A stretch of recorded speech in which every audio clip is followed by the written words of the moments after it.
Seated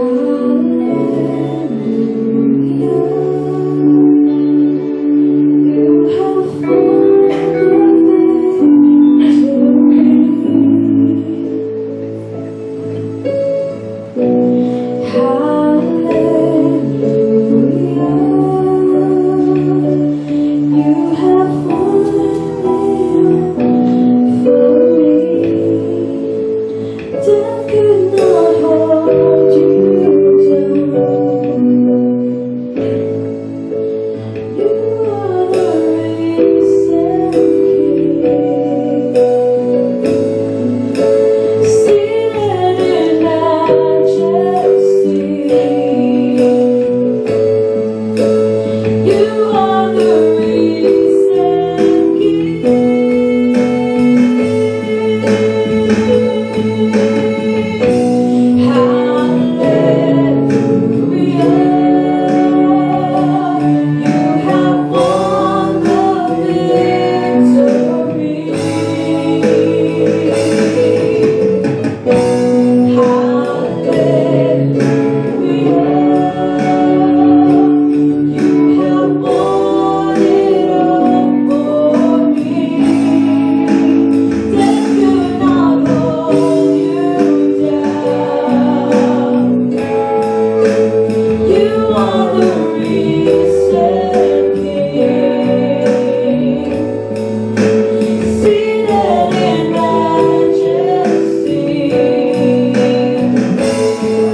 God. We praise you, Lord Jesus.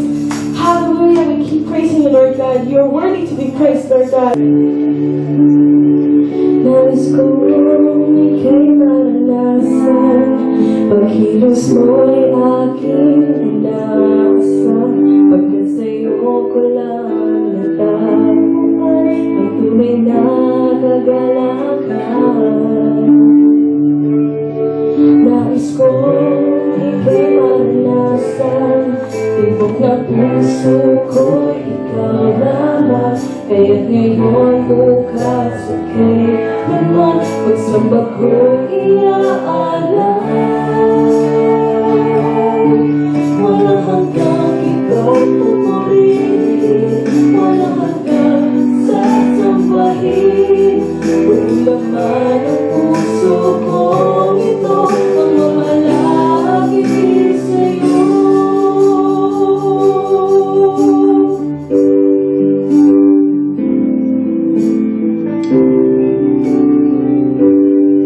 Nais kong ika'y maranasan, pagkilos mo'y aking inaasam, pagkat sa'yo ko lang natagpuan ang tunay na kagalakan. Nais kong ika'y maranasan, tibok ng puso ko'y ikaw lamang, kaya't ngayon, bukas at kailanman, pagsamba ko'y iaalay. Walang hanggang kitang pupurihin, walang hanggang sasambahin, buong laman ng puso kong ito ang mamalagi sa'yo. Walang hanggang kitang pupurihin, walang hanggang sasambahin, buong laman ng puso kong ito ang mamalagi sa'yo. One more time, let's sing. Nais kong ika'y maranasan, nais kong ika'y maranasan, pagkilos mo'y aking inaasam, pagkat sa'yo ko lang natagpuan ang tunay na kagalakan. Nais kong ika'y maranasan, tibok ng puso ko'y ikaw lamang, ngayon, bukas at kailanman, pagsamba ko'y iaalay. Walang hanggang kitang pupurihin, walang hanggang sasambahin, buong laman ng puso kong ito ang hanggang kitang pupurihin, walang hanggang sasambahin, buong laman ng puso kong ito ang mamalagi sa'yo.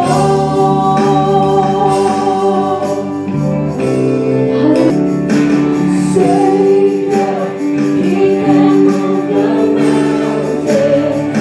My God is mighty to save. He is mighty to save. Forever, author of salvation. He rose and conquered the grave.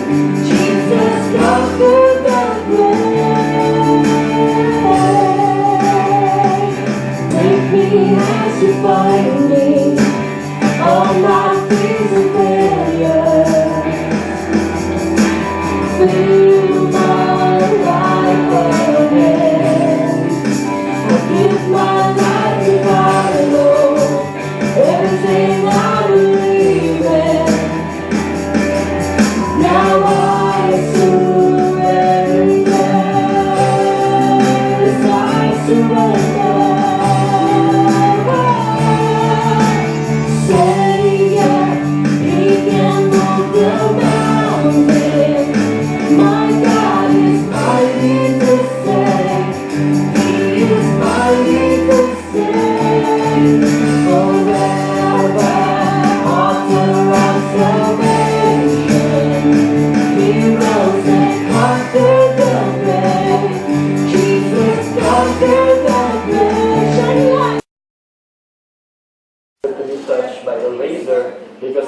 to be a Nazarite dedicated to God from the womb.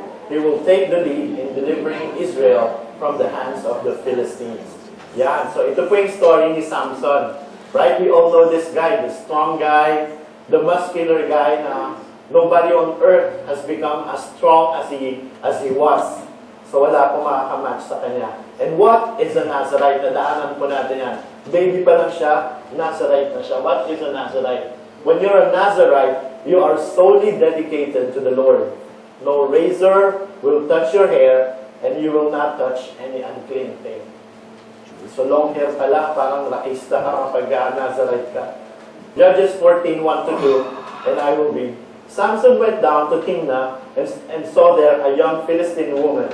When he returned, he said to his father and mother, I have seen a Philistine woman in Timnah.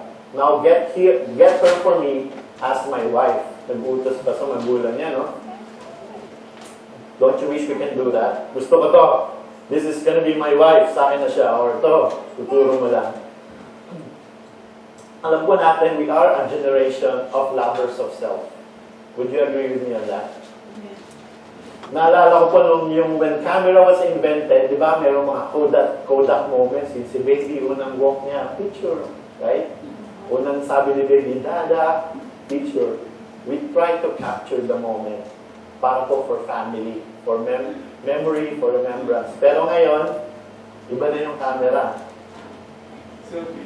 Selfie na. I don't care kung kasama si nanay, si tatay, basta ako nakaganon. Yung iba naka-duck face pa. Diba? May ganun pa eh. You raise your hand if you did the duck face. Sige po, huwag na kayo mahiya.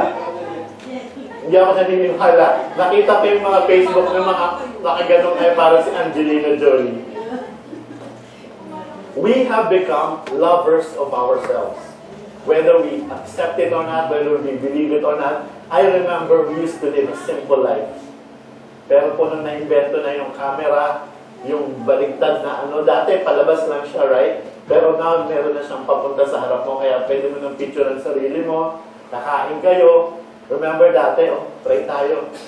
Let's pray. Lord, thank you for this food. Thank you for thy bounty. Ngayon, hindi. Teka, bago kumain, labas ng camera, picture. Tapos, i-click mo agad sa Facebook mo, di ba? I was here. Right. Po, si Samson was a Nazarite. He was dedicated to God. But what did he do? In this verse, sabi po dito, he went down to Timnah and saw there a young Philistine woman. He was in Timnah. Okay na siya doon with his people. Pero pumunta siya doon sa ibang lugar to see a Philistine woman. What is a Philistine woman to represent? A Philistine woman is an unbeliever. They do not love God, they serve other God, they serve themselves. Pero si Samson, sabi po dito in our point number 1, sin is a conscious decision. He went there consciously. Hindi po natin pwedeng sabihin, ay, pinilit ako ni si Brother Vic kasi. Sabi ko, na kami pumunta ron eh. It is a decision. Kahit sabihin sa'yo, ay, punta tayong dad ko, kuya, mamaya. If you did not go, if you say, ay, ayoko. No, ayoko. Pero kapag ka sinabi mo, sige, punta tayo, it was your decision to go there, to wait for 2.5 hours or more, to eat this big a bowl ng pagkain. You know, it is a decision. It would not have happened in the first place kung si Samson stayed where he needed to stay. Amen? Kung hindi siya nag-venture out, probably nakita niya, wow, city with lights. Diba? Sino po dito nakapunta na sa Vegas? Nag-drive na. Yeah, you drove, long drive, diba? Tapos pagod ka na. And then pag umalis ka dito sa LA ng mga bandang tanghali ng umaga, darating ka doon mga hapon, gabi na, right? So pagdating mo doon, malalaman mo, malapit ka na, kasi nakita mo yung city of lights. Puro madilim, tapos nasa dulo, puro building, mga lights. Wow, this is Vegas. Siguro ganun si Samson. Madilim yung lugar nila, pero nakita na, I want to go there. I need to go there. And what happened when he went there? He saw a woman. He said, I want to marry that. Is there anything wrong going into a condo? Nothing wrong. Is there anything wrong going to a condo with food? Nothing wrong. Nothing intrinsically wrong with that. Amen? Pero ang tanong po doon, was that wise to go there? All this trouble. And you know who I'm talking about. I'm not trying to make light of the situation. I'm just saying, had that person not go there in the first place, all these stories would not have happened. Was that okay? Yes. Was that smart? Maybe not. Right? Alam niyo po yung sinasabi ko, di po ba? As Christians, we have to make smart decisions. Saan man tayo pumunta. Nobody can force you into sin. Amen? Not even the devil. The devil will lay things in front of you and say, oh, pick ka na. Bong, anong gusto mo dito? Pili ka na.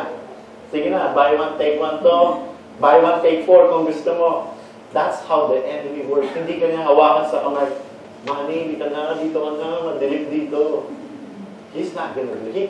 He will entice you, but he cannot force you. It is a decision. Agree po? Praise the Lord. Samson went to Gaza, where he saw a prostitute. He went in to spend the night with her.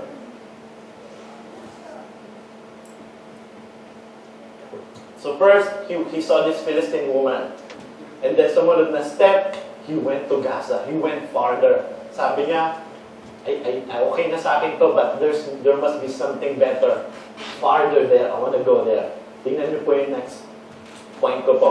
Sin gets to the center of your weakness. Sin gets to the center of your weakness. When the enemy puts something in front of you, it's going to be fun. It's going to be tasty. It's going to be nice to look at. It's going to be, you know, pag pumunta ka ng spa, sa magandang pool, it's nice to bask in there. Hindi ka nabibigyan something boring. It's got to be good. You will feel good even for a moment. Ano po ba yung weaknesses natin? Money, fame, power, title, authority, pride, lust of the eyes, lust of flesh. Makikita po natin, minsan sa mga leader na mismo, and I beg your understanding on this. I have to mention this. Makikita po natin, minsan, nakikita mo, leader sa church, pero bakit ganun? Right? Pagka nandun siya sa harap, okay siya. Pero when you see him in private, him or her in private, bakit parang iba? And then you ask yourself, Lord, bakit pag nag-pray siya, nagbe-bless pa rin ako? Lord, bakit pag may nilayhan siya gumagaling? I have to remind you po, God's approval is different from God's anointing. Napakabuti po ng Lord. He doesn't care. Makikita niya, sige, ganito, medyo ganito ang anak ko. But the glory of God still overflows through the earth, through the lives of His children. Minsan, we go wayward. Alam niyo po, nangyari kay Samson yun eh. Napunta siya doon, nagkaasawa siya, hindi godly woman, but he was still strong. He was still anointed by God. Do you know that when God gives you a talent, when God gives you something, He doesn't take it back? Kahit, baby ka, binigay niya, okay, si Jel kakanta ngayon. I'm gonna give her a golden voice. If Jel goes to the world and sings for the world, I don't think mawawala yung boses niya. God is not like that would take back things. Kaya tandaan po natin, sin gets to the center of your weakness. Ano man yun. And we all have that. Hindi po natin pwedeng sabihin, kaya ko na yan. Alam ko na yan, napagdaanan ko na yan, narinig ko na yung preaching na yan, wala na akong weakness. When you say that, that could be your weakness. Mag-ingat po tayo. We have to be smart. In verse 4, the same chapter po, sometime later, he fell in love with a woman in the valley of Sorek. Ito na si Delilah, whose name was Delilah. So yung mga girls pala niya kanina, hindi pa si Delilah yun. The rulers of the Philistines went to her and said, see if you can lure him into showing you the secret of his great strength and how we can overpower him so we may tie him up and subdue him. Each one of us will give you 1,100 of shekels of silver. Tingnan po natin yung word phrase dito. Sometime later. Sometime later. What does this tell us? Sin grows on you. Sin grows on you. It desensitizes you from things you do not think of doing before. A little compromise here, dito, compromise dito, wala naman si Nanay Leonor, di naman niya makikita eh. Right? Nandito lang ako, 7-Eleven, walang tao, pwede akong bumili ng loto. Malay mo, panulo ko yung Powerball, magkano ba ngayon? 100 something million. Sige na Lord, try ko lang. Compromise here, compromise there, and then suddenly, you are deep into sin. Then suddenly, you have a craving for it. Una, punta ka sa Vegas, laro ka, di ba? Try ko nga to, ching, ching, ching, ching. Ang enemy, papanalunin ka naman, di ba? Sabi doon, beginner's luck daw. Pag unang mo, di ba, unang laro mo, then suddenly, ching, ching, ching, ching, babagsak yung mga coin. Then you start craving for that feeling. Mamaya, nagagamble ka na, hindi mo na mapigilan. Sin grows on you. You don't wake up in the morning, no? Pagtulog ka, paggising mo, sino kayong patayin ko ngayon? You don't do that. O kaya pagising mo, ano kayong bangko manakawan ko ngayon? You don't jump from being good to really bad. You take step, until sin doesn't matter anymore. Right? It starts from somewhere. It has to. Itong lalaki nito, I saw this morning. So there was the running of the bull. So ang ginagawa dyan, nakasarado sila, tapos pag may countdown, papakawalan yung mga bull, and you have to run. Kung hindi, susuwagin ka niya eh. So you have to run. And look at this guy, I don't know if you can see it. Meron siyang may camera siya, trying to take a picture of himself. Ito na yung mga bull sa likod niya. Now, is taking a selfie bad? No. Pero in this situation, you gotta be smart, man. It blinds you from the truth. You would ask me, saan pag mag-share ka po ng Word of God to people, they seemingly do not get it. No matter how you talk about God, how God loves them, how God redeemed them, they seem like, okay, I'm fine. You know, you stay there, I stay here, we're okay. Maybe we'll go out sometime. Pero leave me alone. You know? Makikita natin, sin blinds you from truth. Katulad ni Samson, niloko na siya ni Delilah. Delilah said, paano ka ba matatanggal yung snake mo? Sabi ni Samson, gawin mo to. Ginawa ni Delilah. Nung gabi, nung tulog na si Samson. Nagdatingan yung Philistines, they tried to subdue him. Pero hindi naman totoo, so he's still strong. Natalo niya yung mga Philistines. And then bumalik pa rin si Samson kay Delilah.